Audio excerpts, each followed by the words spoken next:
ये Punjab union of journalist दस्तूर के इंतखाबात के लिए जो शेड्यूल जारी किया गया था एडहाक और इलेक्शन कमेटी की तरफ से, उस शेड्यूल के मुताबिक कागजात नामजदगी वसूल किए गए और आज विड्रॉल की आखिरी तारीख थी।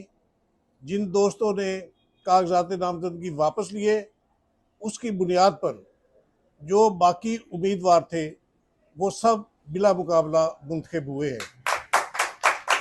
तो हमें अपने ग्रुप पे इस हवाले से फ़ख्र हासिल है कि हमारा जो इत्तेहाद है इस ग्रुप का, बहुत सी कुव्वतों ने इस इत्तेहाद को तोड़ने की कोशिश की, लेकिन हम पहले दिन से 1987 से अब तक अल्लाह के करम से मजबूत बुनियादों पर खड़े हैं।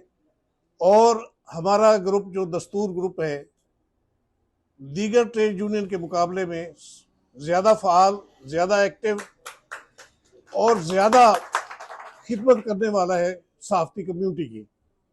आज वक्त नहीं है अपनी खिदमत गिनवाने का। इंशाल्लाह जो नई तंजीम है वो अपनी मरकज़ी क़यादत के शाना बशाना आगे जो भी जद्दोजहद होनी है सहाफ़ती कम्यूनिटी के मसाइल के हल के लिए, उसमें मरकज़ी क़यादत के भी शाना बशाना होगी। और यहाँ भी जिस भी प्लेटफार्म पर, जिस भी सतह पर स्ट्रगल की ज़रूरत महसूस होगी, तो हमारा ग्रुप जो है वो इंशाल्लाह लीड किया करेगा।